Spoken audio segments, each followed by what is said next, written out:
A high-profile murder trial bookended by dramatic testimony. From the au pair on day one to her boss and live-in lover as we near the end of week 3. He mentioned his plan to get rid of her. No, there was no plan. That is absolutely crazy. One secret affair, 2 dueling stories.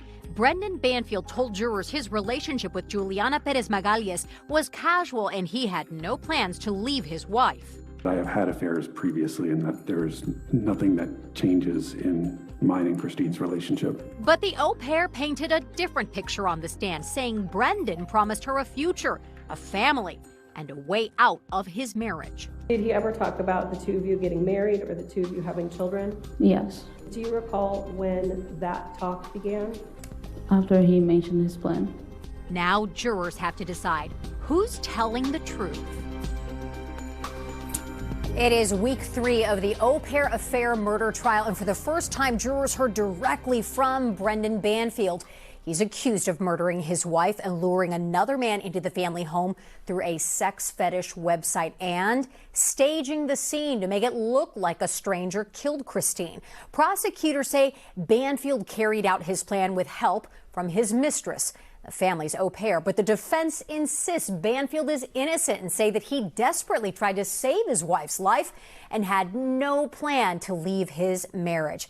I want to bring in Northern Virginia Bureau reporter Drew Wilder, who has been inside the courtroom. You've been listening to Brendan Banfield's testimony. Talk to me a little bit about what stands out to you in these couple of days that we've heard from him. I mean, first, simply the fact that you have a defendant on the witness stand at all. Right. I mean, look, it's very rare that we see a defendant in a case like this testify in their own defense. Why?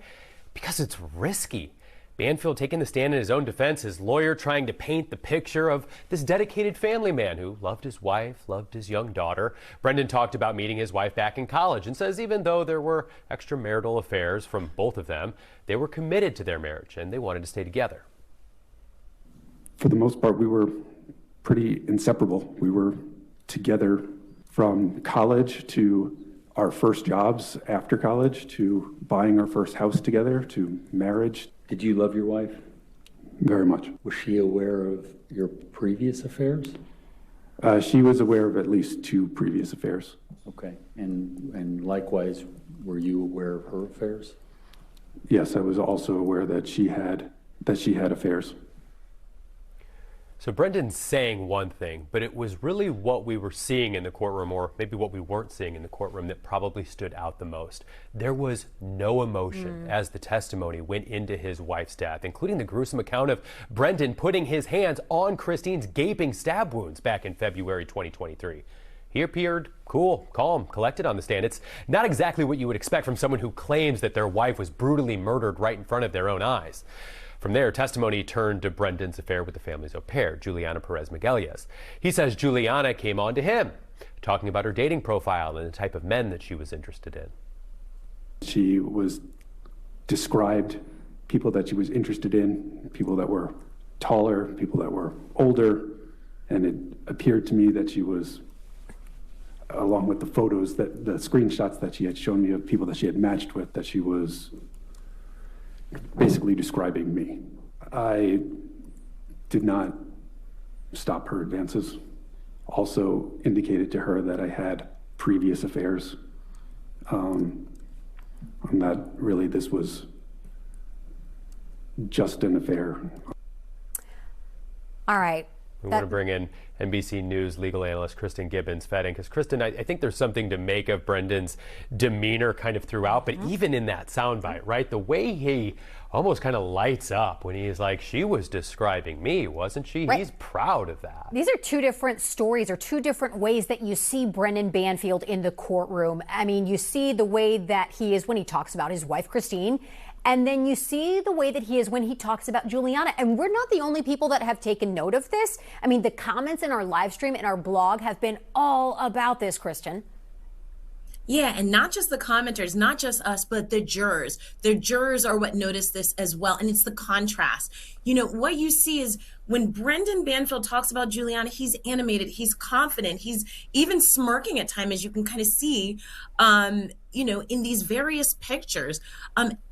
And I think the other thing that was really important is when Juliana took the stand to testify, as she was walking up to that stand, he couldn't take his eyes off of her. You can see him right here in this video clip, how he can just not keep his head down. He is staring her down as she is getting on the stand. And as Drew pointed out, now compare that to how he talked about Christine, his wife, woman he's known and loved since college, the mother of his child.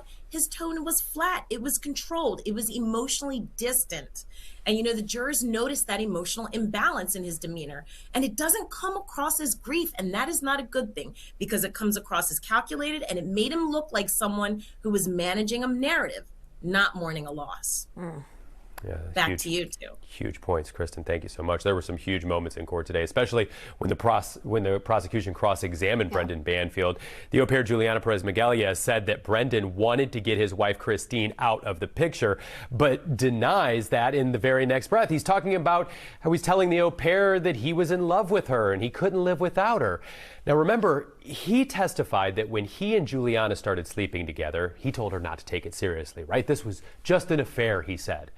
But 8 months after the killings, Juliana was arrested, and today prosecutors read love letters that Brendan sent to Juliana while she was in jail. And listen to the words that he uses to describe how he fell in love with Juliana once his wife was dead. I was definitely in love with her.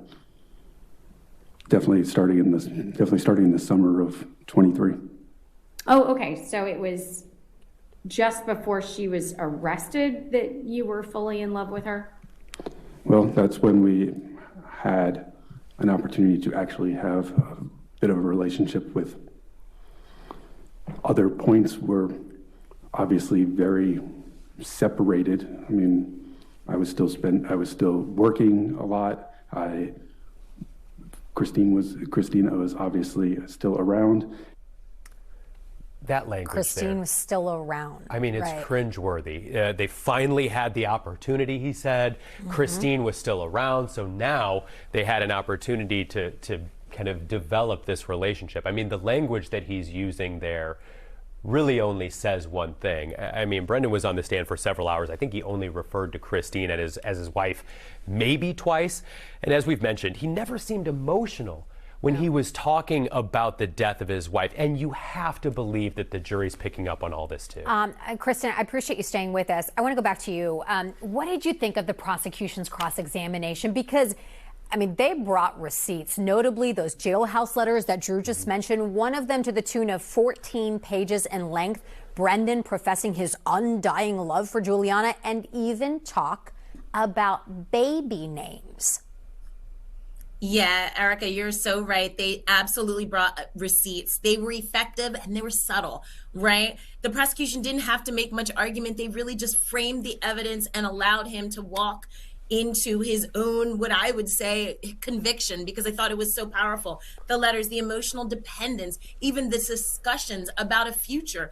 The prosecutor really set them up to allow the jury to just decide whether his claim about feelings only developing later were actually true and how they made sense. And as you pointed out, his terminology when talking about Christine, remember, this is a woman, his wife, who he saw to be violently murdered. That contrast matters. And what it really boils down to is credibility. Credibility isn't just about facts. It is also about the tone. And today with that cross-examination, the prosecution let the jury see that gap for themselves. All right, Kristen, hang with us. We've got a lot more to get to when we come back. A look at dramatic police body cam video inside the hospital on the day of the murders and how it could play in Banfield's favor when the case returns.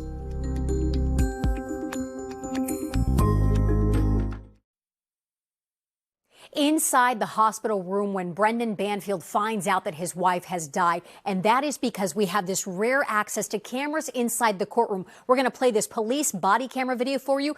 We'll talk about it on the other side. We're going to have to get him out of here. Yeah, I know.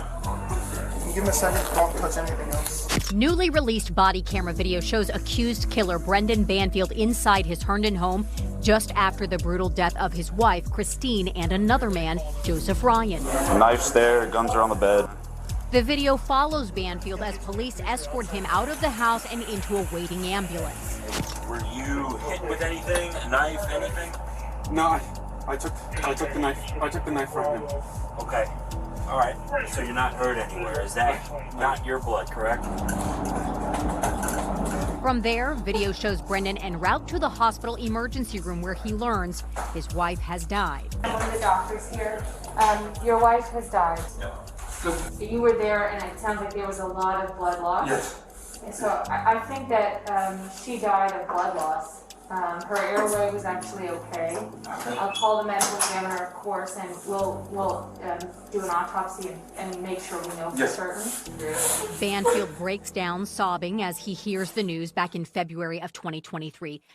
Prosecutors allege Banfield and the family's live-in au pair were lovers and that they plotted Christine's murder, luring Joseph Ryan into the home using a fake profile on a sex fetish website to make it look like Ryan was the one who committed the crime. Banfield says he's innocent, and in the video, he can be seen telling the doctor he tried desperately to save his wife's life. I was trying to apply pressure. Yeah. I mean, those were enormous wounds, and you know, it's not. There were so many. Yes, and the neck is not compressible, so it's not possible really to stop all the blood loss. Everything that was possible to be done was done for her right away. You did a wonderful, you know, you did everything that was possible. It's not a survivable injury. You want to wash your hands? Moments later, Banfield is seen washing his blood-covered hands in the hospital sink. A Fairfax County police officer testified that no samples were collected from Banfield's hands before he washed them. And listen closely to this exchange between Brendan and officers. You have any other questions for us I might be able to answer right now, man? Do we know who the person is? I don't think he's been identified yet. I can honestly say that we would not know that information. And at this point, even if we did, we probably couldn't get that information to you. That's fine. Body cam video then shows a hospital chaplain coming into the room. He weeps openly before detectives arrive to take photos and collect Brendan's clothing. It was a year and a half later that Banfield was formally charged with his wife's murder. All right, so it is that police body cam video that is played in court, Drew, and that's the first time that we are seeing some sort of reaction from Brendan Banfield. It hasn't been on the stand. It was right there in that video. Right, that was really the first time the jury kind of got a good look at who this guy really is. Right now, I do want to explain that when that video was shown in court, it was shown to the attorneys, to the judge, and to the jury. Those of us who were in the gallery did not see it. We could hear it. So that was an opportunity for me to look at the jury, to look at Brendan. How are they taking this in? There was this moment right here where Brendan was clearly emotional. This is at the moment in the video where the doctor is telling him that his wife has died. But put yourself in the seat of that jury, right? These are people who probably don't look at a lot of police body camera video. So what might they be looking for? They're looking for quotes. What are the words that he's using? What's the way in which he's reacting? They're putting themselves in that place. How would I react if my significant other was stabbed to death in front of my eyes and I just learned that she died? They're probably taking stock of his level of emotion and comparing that to how they might react if they were in that situation, and trying to decide, does this seem like a guy who's grieving the loss of his wife, or does it seem like something else? Christine told me that she was bleeding out and that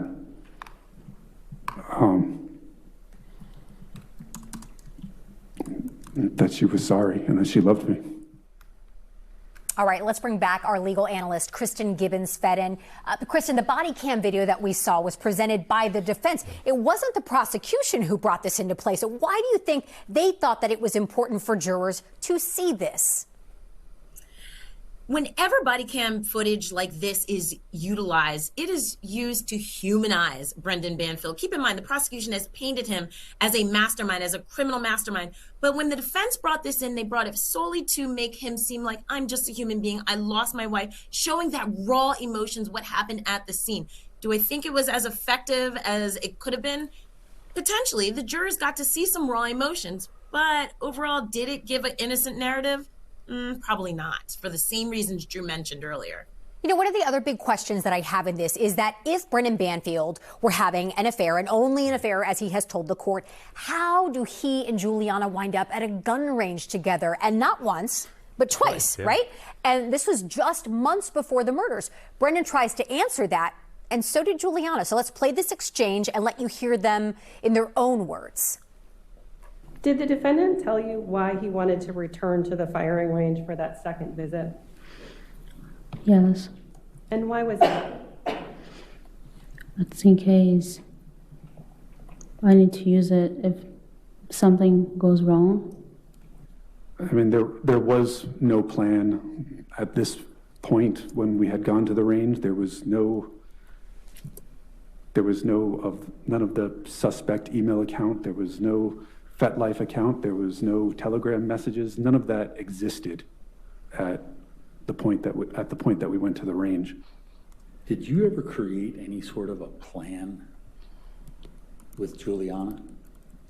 No, there was no plan. At this point, our relationship is maybe 6 to 8 weeks old. I think that it's an absurd line of questioning for something that is not serious, that a plan was made to get rid of my wife. That is absolutely crazy.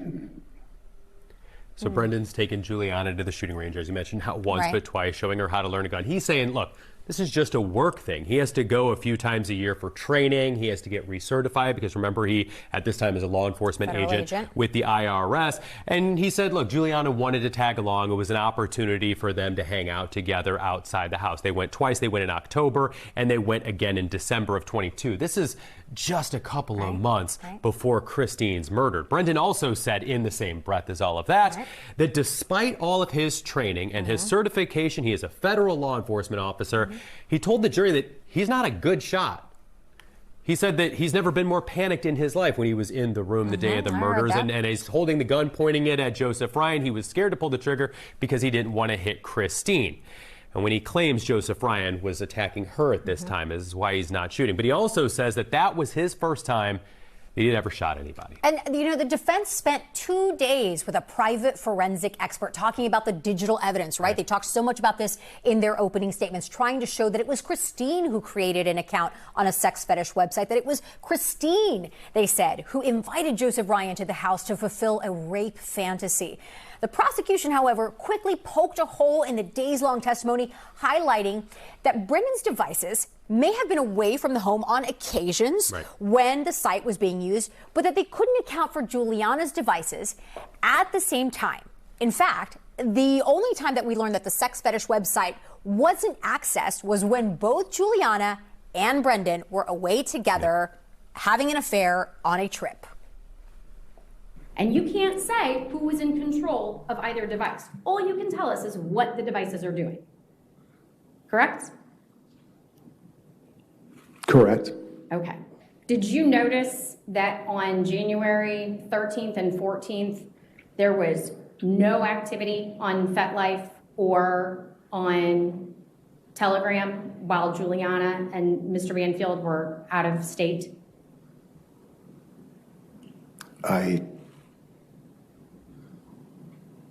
I'm not sure I noticed all of those things put together, but I know there were periods of inactivity, yes. Okay, and another such period of inactivity was January 31st to February 1st when Brendan and Juliana were together in Winchester, Virginia?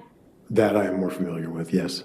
And we've made it very clear, I think, that you can only testify to what the phones were doing. You cannot tell us who was manipulating the phones. You cannot tell us who made the phones do the things. You can only tell us what the phones were doing, what the laptop was doing, and where it was located when those acts occurred, correct? That's one part of my analysis. Okay, thank you. I don't have anything further, Judge. A lot to say there. Yeah. Kristen, walk us through the importance of all the digital evidence in this case. What did you think of the 2 days of testimony about this? I mean, catfish theory, catfish theory, catfish theory. Even the defense is like, hey, look, the catfish theory doesn't exist. Did that land? You know, the importance of digital evidence overall, Drew, is very important, right? They want to show reasonable doubt. They want to poke holes at the prosecution's theory. The defendant is cloaked with the presumption of innocence, you know? And they just need one juror to say, you know what? We don't know who it was. Maybe it was Christine. Maybe he is innocent. That's all they need. That's the importance of the digital evidence. But the more important question, as you pointed out, is did it land? And no, I don't think so at all. And that very last line in the prosecution, in the video that we just saw, is the knockout blow. No, there was no FetLife and no Telegram activity on those two separate dates when both Juliana and Banfield were away. And so, no, it didn't land well. And I thought it was rather devastating for the defense. Kristen Gibbons-Fedden, stay with us. More to come. When we come back, a look at the surprising moments in court and what we can expect next on the case.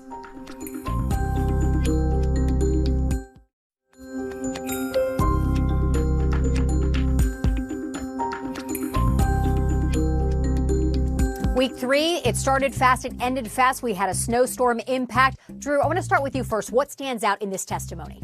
The cross-examination of Brendan Banfield felt the most effective when the prosecution was trying to pin him down to say definitively when and how many times Christine Banfield was stabbed.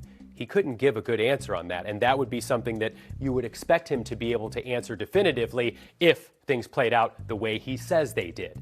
Now, we're all watching for closing arguments first thing on Friday. Kristen, as a legal analyst, as a prosecutor, what stands out to you from this short week of testimony? While Brendan Banfield did take the stand, it wasn't his testimony that stood out to me this week, surprisingly. It was the digital evidence surrounding it. After days of dense tech testimony, the prosecution simplified it by highlighting that when Juliana and Banfield were out of town, there was no FetLife and Telegram activity. This is what was crucial, because had the prosecution lost any edge with the defense's forensic expert testimony, they certainly regained it at this point. And finally, over to our producers live blogging every keystroke. Guys, what stands out to you? All of us in the control room have really been struck by Brendan Banfield's demeanor on the stand. He almost shows no emotion when he's talking about his murdered wife. But then when he talks about his relationship with the au pair, he's almost smirking as he talks about kind of her dating preferences and the guys that she was matching with on apps. She told him she was looking for someone who was older and taller, and Brendan said she was basically describing him. Along with the photos, the screenshots that she had shown me of people that she had matched with, that she was basically describing me. Brendan's demeanor has been very odd. Even our viewers on the NBC Washington live stream have been pointing it out. When it came down to describing the morning of his wife's murder, there were no tears, a few sniffles, but no real emotion in his version of events. So I've been live blogging the trial all week for the digital team, and what struck me is the portrait that defense has let Brendan Banfield paint of himself as a loving father and what his life with Christina and his daughter was like. Their activities, photos from weddings, from activities with their daughter. And we didn't see the prosecution paint that same picture of Christine. I'm surprised that this far in, we don't have much of a sympathetic portrait of who she was. We were always together, always planning for the future. This was part of our life. A lot of testimony in this case, and we are back at it tomorrow morning for court as well. Yeah, closing arguments at 10, and then it goes to the jury. As for the jury, 16 people sitting on it right now. Ultimately, 4 alternates will be moved off of that, and it will be 12 people decide this case. Currently, it is 9 men and 7 women. I believe that all 4 of those alternates are men based on the numbers that they're wearing. Got a pretty good look, so we could have a female-dominated jury ultimately deciding this case. All right, and we saw what the opening statements were like. We'll have to see what the closing arguments will be like. We will bring you all of that coverage. Thank you so much for watching this special edition of The Case, the au pair affair. And be sure to keep it right here on NBC4 for breaking news on air and online. When there is a verdict in this case, we will bring it to you live. Have a good night. So if